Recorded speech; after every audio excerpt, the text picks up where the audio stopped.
का संदेश है रिस्टोरेशन, पुनः स्थापना। ठीक है, आइए हम बाइबल में से कुछ वचनों को देखेंगे। प्रेरितों के काम 3 अध्याय और 21वां वचन। प्रेरित 3:21 पढ़ेंगे। रिस्टोरेशन, पुनर्स्थापना, पढ़िए।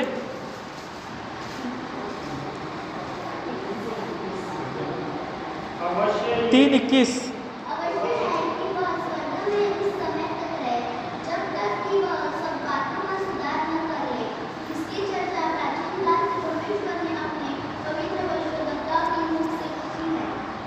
ठीक है। सर्व गोष्टी पूर्वस्थितीला पोहोचविण्याच्या ज्या काळाविषयी देवाने आरंभापासून आपल्या पवित्र संदेष्टांच्या मुखाने सांगितले, त्या काळापर्यंत येशूला स्वर्गात राहणे प्राप्त आहे। ठीक है मेरे प्रियो, हमारा परमेश्वर रिस्टोरेशन का परमेश्वर है। और जैसे कि हम सबको पता है, वो छोटा सा संदेश रहेगा 30 मिनट का और मैं जल्दी फिनिश करूँगा। जैसे कि हम सबको पता है कि परमेश्वर मारा गया, कब्र में गाड़ा गया, मुर्दों में से जिलाया गया और स्वर्ग में उठाया गया और पिता की दाहिनी ओर वो बैठा हुआ है। सुन रहे? पिता की दाहिनी ओर यीशु मसीह ये समय बैठा हुआ है। हर कोई यह चर्चा करता है और हर कोई ये जानने के लिए बड़ा बेकरार है, बेताब है कि वो यीशु जो पिता की दाहिनी ओर बैठा है वो आएगा कब,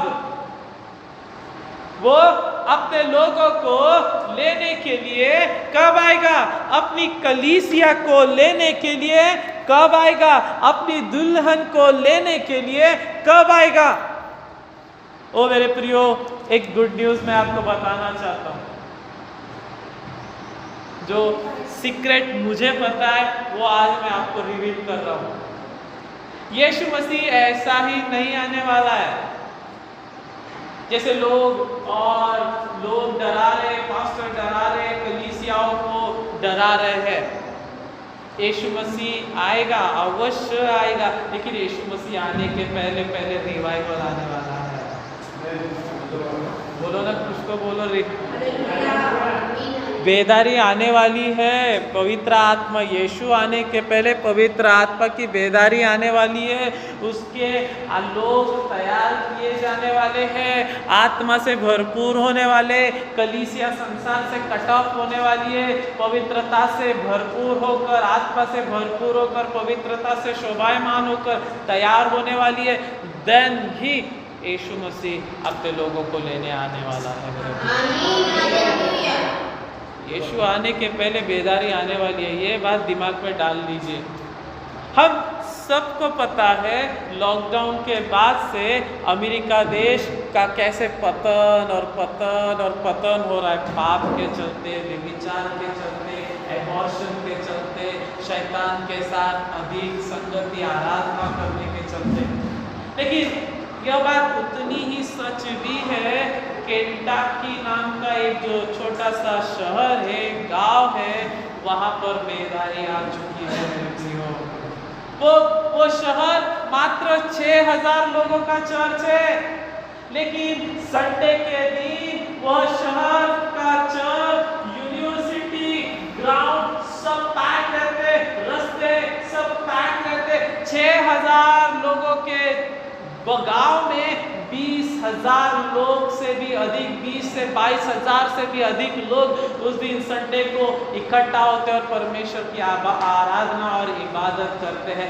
खड़े ठंडे के माहौल में वे खुले मैदान में खड़े होकर परमेश्वर की आराधना करते हैं। ये है बेदारी मेरे प्रियो। हालेलुया। हमारे नागपुर पर भी बेदारी आने वाली है, हमारे चर्च पर भी बेदारी आने वाली है, हर एक भाइयों बहनों पर बेदारी आने वाली है, हर एक भाइयों पर भी बेदारी आने वाली है, आने वाली है मेरे प्रियो। मैं विश्वास करता हूँ, मैं विश्वास करता हूँ। हमारे परिश्रम का प्रतिफल हमें ज़रूर मिलेगा, हमारे प्रार्थनाओं का उत्तर ज़रूर मिलेगा। इतने वर्षों से जो हम उपवास कर रहे, रो रहे, आंसू बहा रहे, परमेश्वर अवश्य हमारी सुधि लेगा, वो बेदारी भेजेगा मेरे प्रियो। हालेलुया। चर्च में परछाई के द्वारा काम होने वाला है, परछाई के द्वारा पवित्र आत्मा काम करने वाला है, देखने के द्वारा काम करने वाला है। आप उतना फास्ट और पावरफुल काम के लिए तैयार हो जाइए मेरे प्रियो, तैयार हो जाइए, कहीं चांस निकल ना जाए। परमेश्वर की नजर आप ही के ऊपर है।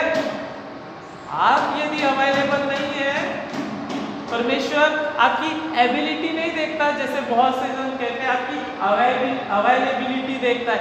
आप अवेलेबल नहीं है, परमेश्वर कहीं और निकल जाएगा मेरे प्रियो। आप तैयार हो जाइए अद्भुत अद्भुत काम करने के लिए। ओ मेरे प्रियो, लिखा है यीशु स्वर्ग में पिता की दाहिनी ओर बैठा है और वो तब तक नहीं आएगा जब तक सब कुछ रिस्टोर ना कर ले। बोलिए रिस्टोर, बोले ना जोर से, रिस्टोर, रिस्टोर। चर्च पूर्ण रीति से जब तक रिस्टोर ना हो जाए, पास्टर एंड फैमिली पूर्ण रीति से रिस्टोर ना हो जाए, हर एक विश्वासी भाई बहन और उनका परिवार पूर्ण रीति से रिस्टोर ना हो जाए, जब ये रिस्टोरेशन शब्द का मीनिंग आप डेफिनेशन सुनते हैं मेरे प्रियो, तो आपको पता चलेगा यह केवल आत्मिक रीति से ही रिस्टोर करने की बात नहीं हो रही है। यह आपको आत्मिक रीति से भी रिस्टोर करने की बात कर रहा है, यह आपको फिजिकली भी रिस्टोर करने की बात कर रहा है, यह आपको फैमिली में भी रिस्टोर करने की बात कर रहा है, यह आपको फिजिकली, आपको फाइनेंशियली भी रिस्टोर करने की बात कर रहा है। जो कोई जहां कहीं पर भी टूटा है, ब्रेक हुआ है, परमेश्वर उस जगह पर उसको रिस्टोर करने वाला है। बोलो ना, इधर ध्यान दो, नहीं तो आप चले जाओ यार, वचन के तरफ ध्यान दो, नहीं तो चले जाओ। प्रभु रिस्टोर करने वाला है, फाइनेंशियली, फिजिकली, मेंटली, स्पिरिचुअली और चर्च को भी रिस्टोर करने वाला है। हालेलुया। ओ मेरे प्रियो, आप जब बहुत बारीकाई से, गहराई से पुराने नियम का अध्ययन करते, यूसुफ के जीवन का अध्ययन करते, आप दाऊद के जीवन का अध्ययन करते हैं, आप अय्यूब के जीवन का अध्ययन करते हैं, आपको पता चलेगा इनके जीवनों में समस्याएं आई, इनके जीवनों में तबाही आई, इनके जीवनों में विपत्ति आई, इनके जीवनों में नुकसान आया, हानि आई, लेकिन ये परमेश्वर है जो रिस्टोर करने वाला परमेश्वर है, रिस्टोर करने में विश्वासियों के परमेश्वर है। उसने उसको वहाँ पर सब कुछ रिस्टोर करके लिया। यूसुफ के जीवन को रिस्टोर, और यूसुफ के जीवन में बदवाई आई, गुलामी आई, यूसुफ के जीवन में ओ हालेलुया कैद आई, बंदी गृह आया, लेकिन परमेश्वर ने यूसुफ के जीवन को रिस्टोर भी किया, यूसुफ को मिस्र का पंत प्रधान बना करके। ओ मेरे प्रियो, दाऊद के जीवन में हम देखते हैं कि उसके जीवन में जंगल आया, उसके जीवन में मृत्यु आई, उसके जीवन में अंधकार की तराइयां आई, उसके जीवन में प्रॉब्लम, भूख, नंगाई, गरीबी आई, लेकिन परमेश्वर ने इज़राइल का बड़ा राजा बनाकर उसके जीवन को रिस्टोर भी किया है। मेरे प्रियो, मैं स्पष्ट कहना चाहता हूँ, इस साल के शुरुआत में जो संदेश के साथ में खड़ा हुआ कि आपकी जो कुछ भी हानि हुई है, परमेश्वर उस हानि को भरने वाला है। मैं फिर मई महीने में फर्स्ट संडे को खड़ा होकर यही कहता हूँ कि आप जो कुछ भी खोया है, जो कुछ भी ब्रेक हुआ है, जो कुछ भी लॉस हुआ है, जो कुछ भी मिसिंग हुआ है, ओ हालेलुया, चाहे फैमिली हो, चाहे चाहे हेल्थ हो, चाहे स्पिरिचुअल लेवल हो, चाहे चर्च हो, जहां पे भी आप टूटे हैं, बिखरे हैं, खत्म हुए हैं, लॉस हुए हैं, प्रभु रिस्टोर करने वाला है। चर्च का काम क्या है? चर्च का काम है जब परमेश्वर आत्मा के द्वारा कोई वचन बोल रहा है, वचन को परमेश्वर आत्मा के द्वारा कोई प्रतिज्ञा प्रॉमिस दे रहा है, चर्च का काम है यस उसे विश्वास के साथ ग्रहण करना और इस रीति से ग्रहण करना कि मानो चर्च में मैं अकेला ही हूँ और प्रभु मेरे लिए बात कर रहा है, मेरे साथ में बात कर रहा है, ये वचन मेरे ही लिए है करके। हालेलुया। किसी ने कहा प्रभु सारे पापियों से प्यार करता है। सुन रहे? प्रभु सारे पापियों से प्यार करता है, इसलिए प्रभु इंसान बनकर नीचे आया और हमारे लिए मारा गया। किसी ने कहा चलो ठीक है, ये 800 करोड़ नहीं होते, 900 करोड़ नहीं होते, मैं अकेला पापी इस दुनिया में होता तो प्रभु आते? अजीब, प्रभु इतना प्यार करता है, आप अकेले भी होते ना तो प्रभु यहाँ मनुष्य बनकर आता और आपके पापों के लिए मारा जाता। हालेलुया। इतना अधिक वह परमेश्वर हमसे प्यार करता है मेरे प्रियो। आइए हम थोड़ा सा आगे चलेंगे। होशे 6वां अध्याय 1 वचन।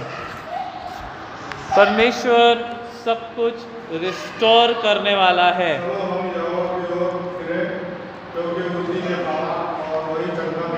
यस ओ मेरे प्रियो, आप सबसे पहला काम, आप यदि चाहते हैं आप फिजिकली रिस्टोर हो, आप स्पिरिचुअली रिस्टोर हो, आपकी फैमिली रिस्टोर हो, आपका जॉब, आपका बिजनेस, आपका फाइनेंस रिस्टोर हो, आपका चर्च टूटा है वो चर्च रिस्टोर हो, वो सबसे पहला काम क्या करे? परमेश्वर के पास लौट आए। सबसे बुद्धिमानी यही है, एक मसीह, एक बुद्धिमान मसीह वही है जो परमेश्वर के पास लौट आता है और परमेश्वर के साथ समय व्यतीत करता है। हालेलुया, बोले ना हालेलुया।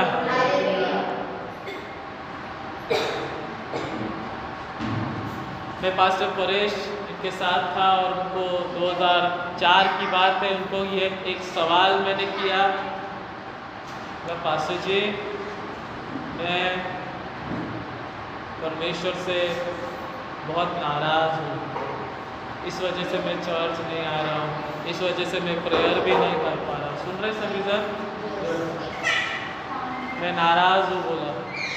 उन्होंने बहुत प्यार से मुझे इस सवाल का जवाब दिया, मेरे परमेश्वर से नाराज होने में परमेश्वर का नुकसान नहीं है। सुन रहे? सुन रहे क्या? परमेश्वर के साथ नाराज होने में परमेश्वर का नुकसान नहीं है, मेरा ही नुकसान है।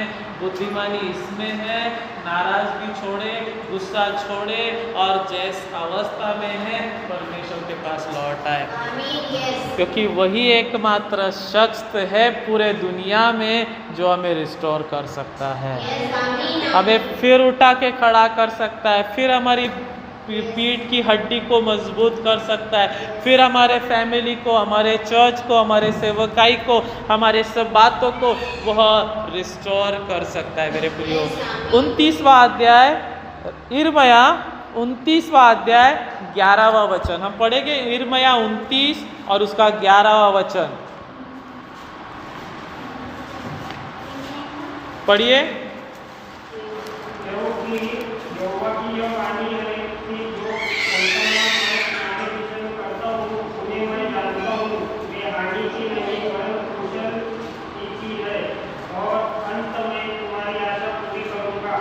ओ मेरे प्रियो, आपको जिस परमेश्वर की आप आराधना करते हैं, जिस परमेश्वर पर आप विश्वास करते हैं, जिस परमेश्वर की आप सेवा करते हैं, वो परमेश्वर कैसा है पहले उसे जानिए, वो परमेश्वर का कैरेक्टर कैसा है उसे जानिए, वो परमेश्वर का हार्ट, वो परमेश्वर की विचार कैसे है उसे जानिए, वो परमेश्वर मेरे बारे में क्या सोचता है।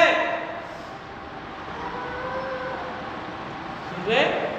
वो परमेश्वर मेरे बारे में क्या सोचता है, उसके पास मेरे लिए क्या फ्यूचर प्लान्स है, क्या परमेश्वर के पास युक्ति योजनाएं कल्पनाएं, उसे हमें समझने की आवश्यकता है। जब हम परमेश्वर को बहुत अच्छे से जान जाते हैं, समझ जाते हैं, अंडरस्टैंड करते हैं, तब हम खतरों में, मुसीबतों में, आंधी तूफान, क्लेश, परीक्षा, भूख, नंगाई और हानि में भी हाथ उठाकर परमेश्वर के लिए एक समर्पित मसीह जीवन व्यतीत कर पाते और परमेश्वर के लिए विश्वास योग्य रहते हैं।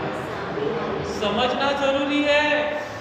मैंने इस गवर्नमेंट को चुनकर लाया और इस गवर्नमेंट को मैंने 5 साल के लिए सरकार में रखा और मुझे अब जानना है कि सरकार मेरे बारे में क्या सोचती है, ये सरकार मेरे बारे में क्या करना चाहती है, सरकार के पास क्या प्लान है। लेकिन अब इतने साल हो गए, मैंने अच्छे से जान लिया ये सरकार के पास मेरे लिए कुछ भी अच्छा नहीं है। तो ठीक परमेश्वर के बारे में भी हमने ऐसा ही जानना और समझने की आवश्यकता है। वह क्या कह रहा है? जो कल्पनाएं मैं तुम्हारे विषय में करता हूं उन्हें मैं जानता हूं। ओ मेरे प्रियो, सुनिए ना, शायद आज एट प्रेजेंट वर्तमान में ऐसा लग रहा होगा, क्या परमेश्वर तू क्या कर रहा है?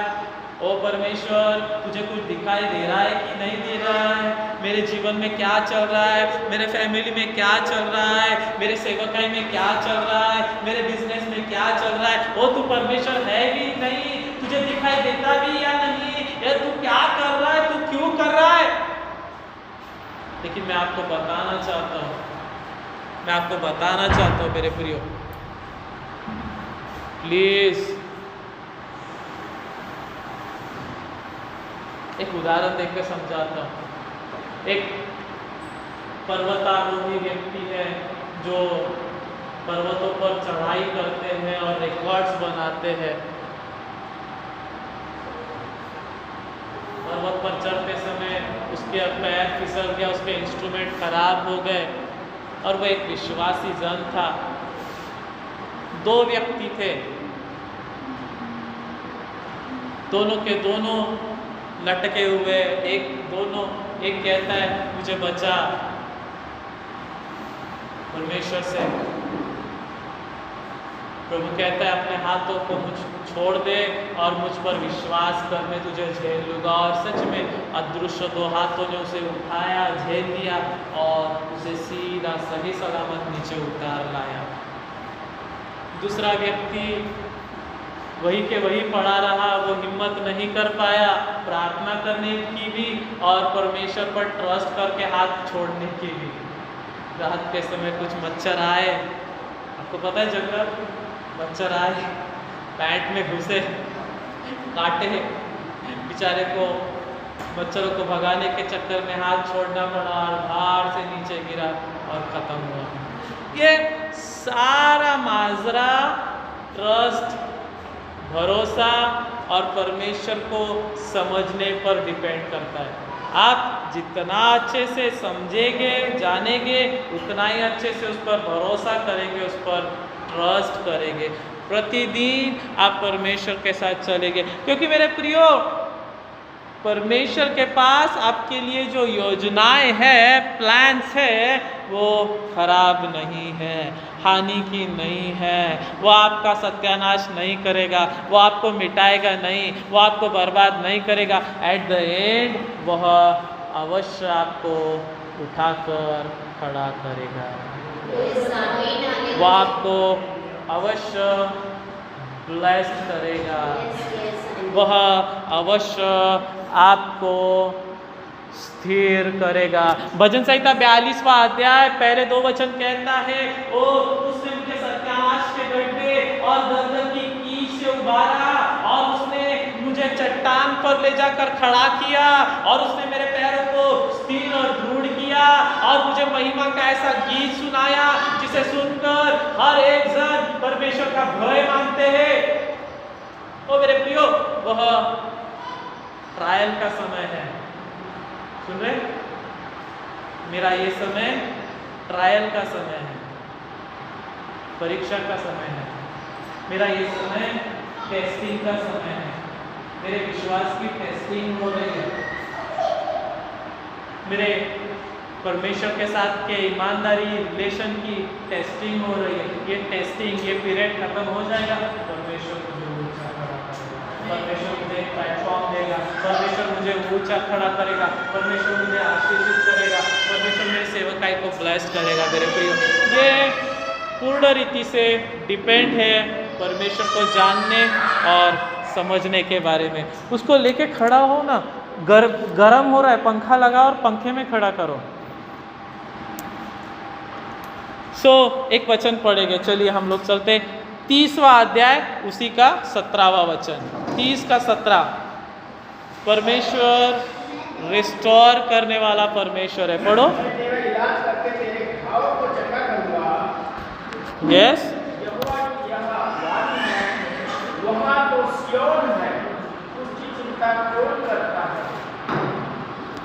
यस। मैं याकूब के तंबू को बलवाई से लौटाता हूँ और उसके घरों पर दया करूँगा। बस क्या कह रहे? 17, मैं तेरा इलाज करके तेरे घाव को चंगा करूँगा। सुनिए American standard version, for I will restore health unto thee and I will heal thee of thy wounds। मैं उसके रोगों से उसको चंगा करूँगा और मैं उसके घाव पर पट्टी बांधूंगा। यह बीमार रोगों से चंगाई देना शारीरिक रिस्टोरेशन को दिखाता है, और यह घाव पर पट्टी बांधना यह मानसिक चंगाई को, मानसिक रिस्टोरेशन को दिखाता है। इन द सेंस परमेश्वर आपको फिजिकली, मेंटली, स्पिरिचुअली, फैमिली और हर एक रीति से वो आपको रिस्टोर करने की काबिलियत रखता है। हालेलुया।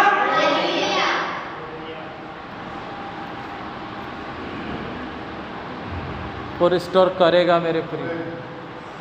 शैतान ने जो कुछ भी आपका चुराया है, जो कुछ भी हानि आपकी की है, वो परमेश्वर उस हानि को भरने वाला है।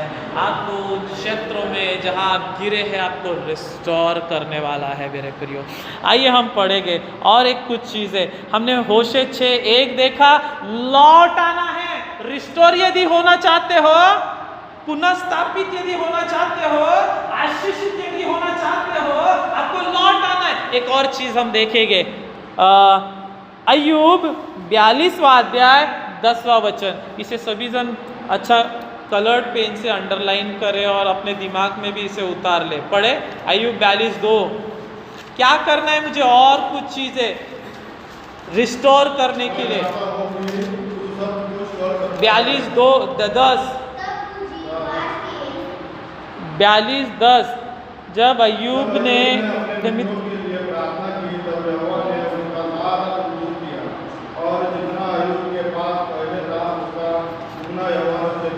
बस पहला वचन आ जाइए, पहला अध्याय अय्यूब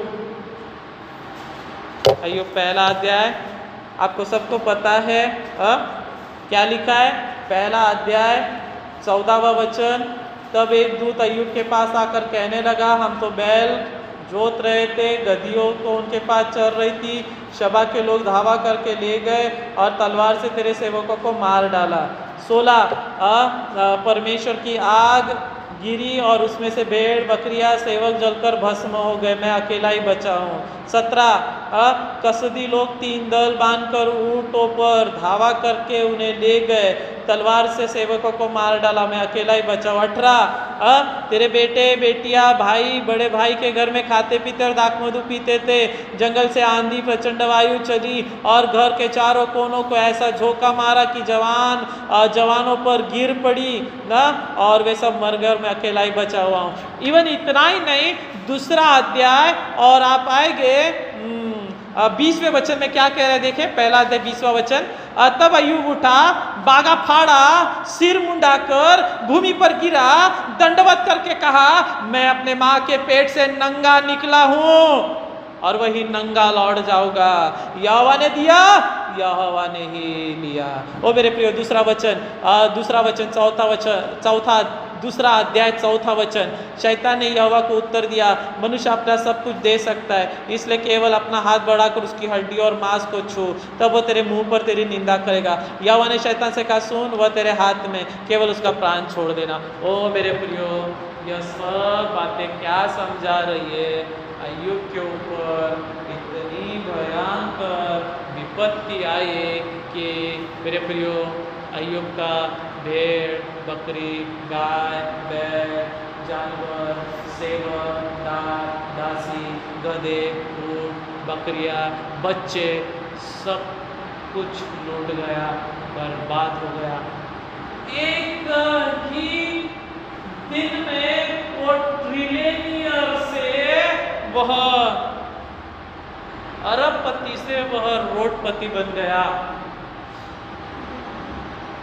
सब कुछ बर्बाद।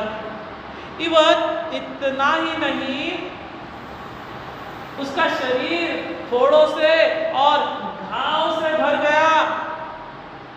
सड़ने की बातें, फंगस, आज के समय में हम लोग कहेंगे फंगस हो गया, इन्फेक्शन हो गया।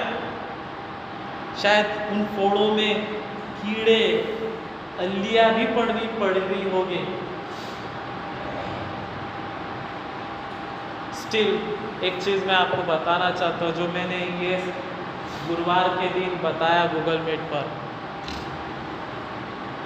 Don't speak wrong word against your God. आज एक लेसन सीख लीजिए, सीख कर जाइए। परमेश्वर के बारे में कोई भी गलत शब्द बिल्कुल नहीं बोलना है। वो मुझे हील करे या ना करे, वो मेरा हीलर है। वो मुझे क्षमा करे, वो छुटकारा दे या ना दे, वो मेरा छुटकारा देने वाला परमेश्वर है। वो मुझे आशीष दे या ना दे, फिर भी वो मेरा आशीष का करता है। वो मेरे प्रियो, मेरे जेब में 54 58 हो या न हो, फिर भी वह प्रभु है, वह सिंहासन पर बैठा है और वह महिमा के योग्य है। और सुनो ना, आप उसकी इबादत करो या ना करो, सुन रहे? आप यहाँ हाथ उठाकर तालियां बजाकर उसकी आराधना करो या ना करो, या उसका इनकार कर दो, उसको गालियां दो, उसकी निंदा करो, still he is god, he is on his throne. उसे कोई फर्क नहीं पड़ता। वो परमेश्वर है, वो सिंहासन पर बैठा है और वो युगानुयुग के लिए प्रभु है। आपकी जरूरत नहीं है, बजरंग दल की आवश्यकता नहीं है। वो कितने भी काट छाती पीट ले, बीजेपी की जरूरत नहीं, हिंदुओं की जरूरत नहीं है। भारत देश ने, पूरे दुनिया ने उसका इनकार भी कर दिया तो परमेश्वर को कोई फर्क नहीं पड़ता। वो सिंहासन पर बैठा है और वो प्रभुओं का प्रभु है, वो इजराइल का महाराजा है। प्लीज कुछ भी हो जाए, अय्यूब के जीवन से एक चीज सीखिए,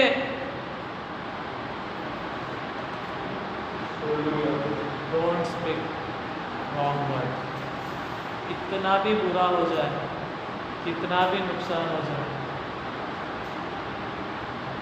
बिल्कुल प्रभु की निंदा ना करो, चर्च की निंदा ना करो।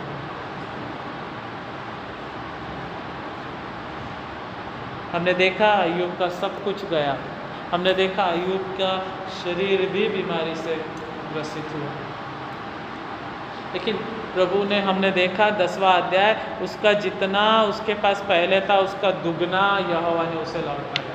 ओ मेरे प्रिय, परमेश्वर रिस्टोर करने वाला है। हालेलुया। विश्वासी बोलेंगे हालेलुया। बोलकर परिवार को परमेश्वर रिस्टोर करने वाला है। परमेश्वर हमारे चर्च को रिस्टोर करने वाला है। परमेश्वर मेरी फैमिली को रिस्टोर करने वाला है। Because he is a restorer. वो रिस्टोर करने वाला परमेश्वर है। अरे संसार जिस ईश्वर के सामने बलिदान चढ़ा रही है, सर झुका रही है, जिसको आंखें नहीं देख सकती, कान नहीं सुन सकता, हाथ नहीं छू सकता, कुछ भी नहीं कर सकता, मेरा परमेश्वर भी यदि ऐसा ही है तो उसमें और मेरे परमेश्वर में क्या फर्क? लेकिन मेरा परमेश्वर सर्वशक्तिमान परमेश्वर है। उसे हाथ है और वह समुद्र को डुबाने में फाड़ देगा। उसे पैर है और वो मेरे लिए उतर आता है और मेरी आगे आगे जाकर मेरी लड़ाइयां लड़ता है। मेरी लड़ाइयों में वो मुझे जय देता है। विश्वास कर रहे तो बोलिए हालेलुया। वो मेरी लड़ाइयां लड़ता है, वो मेरे आगे आगे जाता है। मेरे प्रिय, कब रिस्टोर हुआ? दूसरा पॉइंट क्या लिखा है? जब अय्यूब ने अपने मित्रों के लिए प्रार्थना की।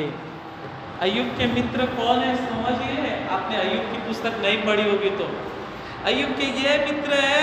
अरे दोस्त किस लिए रहते? जाओ दिखाई जाने दे, अच्छा हो गया, जाने दे, जो हो गया हो गया, धीरज रहे, हिम्मत रहे, थोड़ा सहन हो जाएगा। इसके मित्र इसे दोष दे रहे, इसकी निंदा कर रहे, मुंह पर इसको बुरा भला कह रहे, तूने कोई जरूर पाप किया होगा।